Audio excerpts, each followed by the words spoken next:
I also have a wager that I put to the religious in these cases. Well, I was raised as a Mennonite. We didn't allow wagering, not even Pascal wagering. And so often his debate partners would just go, I don't know.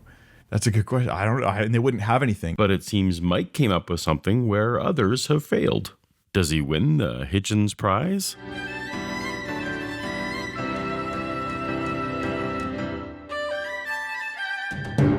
Welcome to Paulogia, where a former Christian takes a look at the claims of Christians.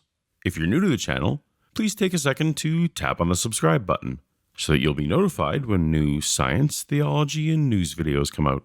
Today we're looking at a recent epiphany by Christian YouTube personality Mike Winger. Christopher Hitchens, who was one of the most famous atheists of our last generation, he would do debates, and one of the things he would like to spring on people in debates, on Christians he's debating, is the question, what moral thing can a Christian do that an atheist can't do? And it cannot be done.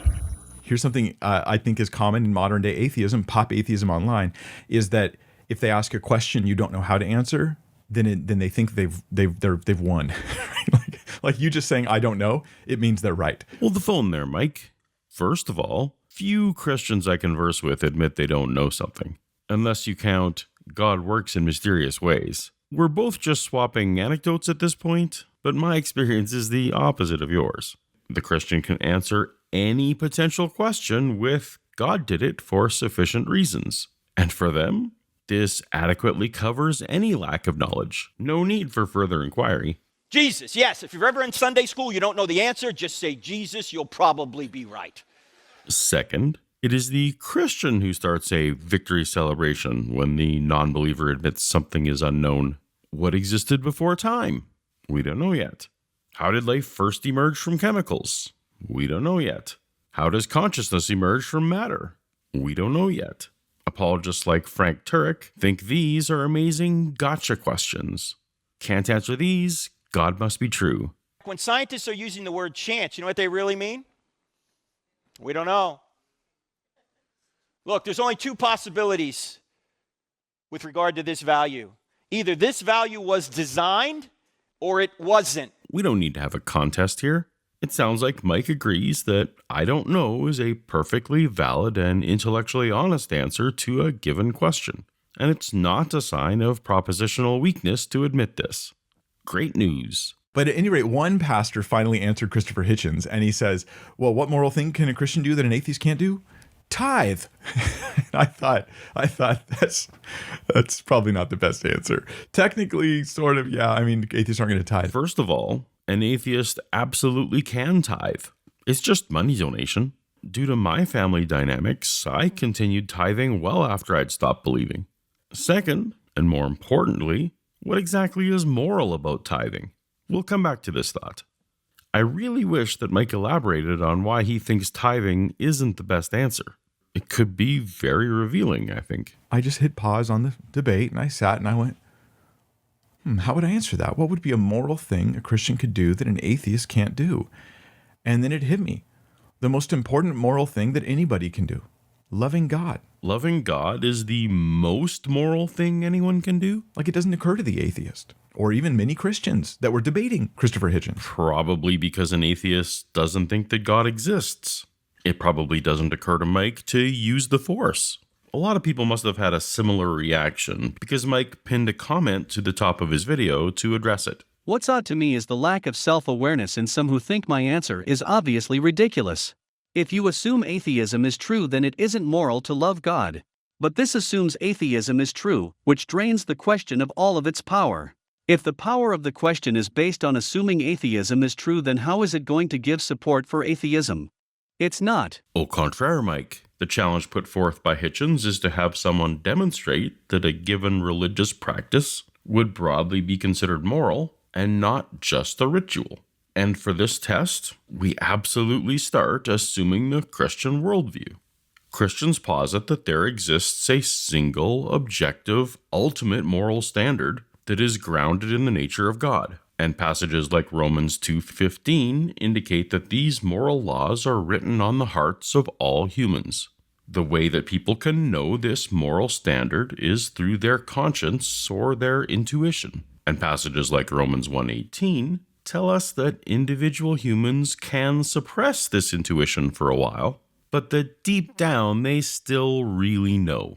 Unfortunately, for this perspective, the only thing that a person can really be sure of is the content of their own thoughts. We can't necessarily know if our thoughts reflect reality, but we know their content. And with sufficient contemplation and self-honesty, we can do some level of internal critique on what we're suppressing and what we really desire. If a person can take a sober and honest look at themselves, find no suppression in their epistemology, and yet still feel no guilt about their lack of God worship, the only reasonable conclusion that person can come to is that God has not written this worship morality on their hearts, or that the mental block is so deep in the subconscious that they can't be responsible for it.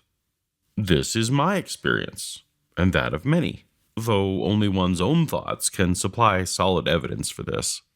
Even more damning of this truth suppression escape attempt, there were years of my life when I desperately wanted Christianity to be true, and still felt no moral twinge about God worship, even when I pleaded for it with tears. To object to my answer on the basis that it stands on the difference between atheist and theist beliefs is to object to the question itself and not my answer. You can't have your cake and eat it too. No, I object to your answer because when approaching this morality challenge, fully assuming the God of the Bible exists, your answer still fails. No atheistic assumptions are required. Either there's a God-based objective morality that every human knows through intuition, or there's not. You can't have your cake and eat it too.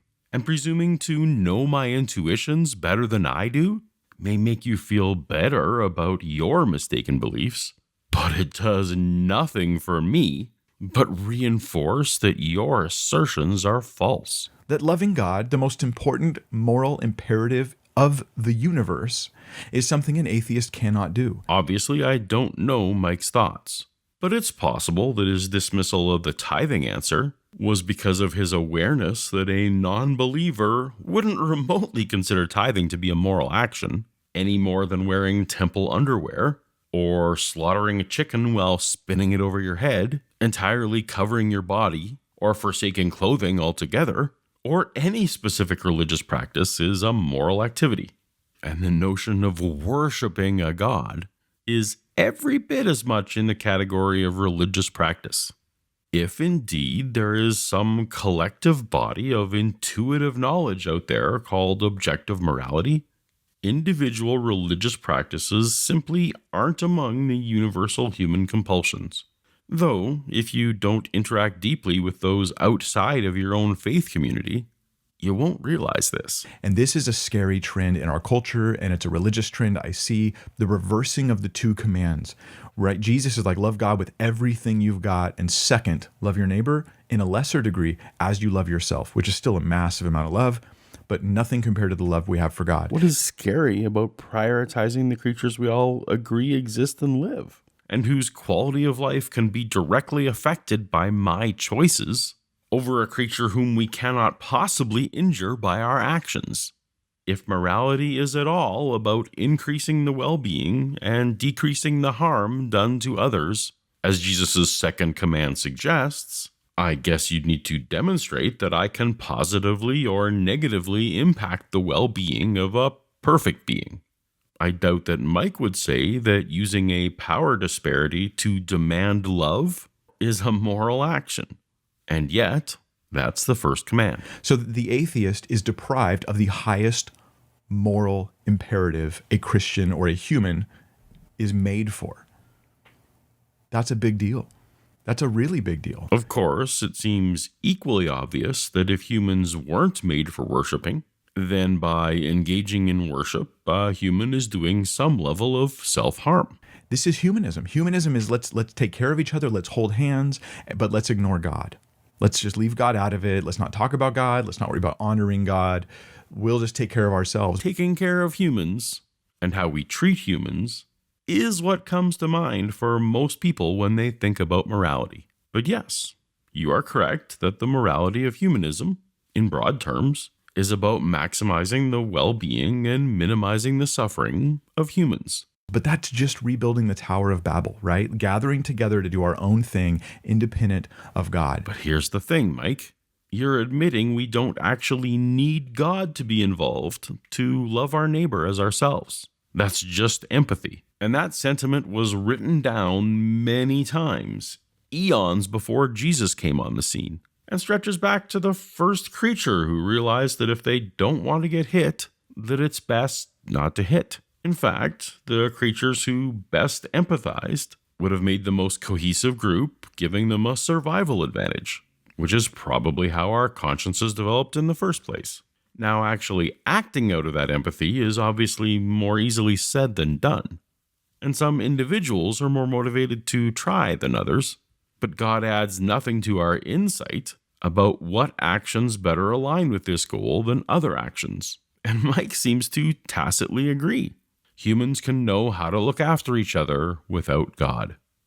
A while back, I put out my own version of this challenge to Christians. In a short video, you can tap on the icon to see now. You can also see my reply to a detailed response to this question by big-name YouTubers David Wood and Michael Jones of Inspiring Philosophy. See you over there. Later.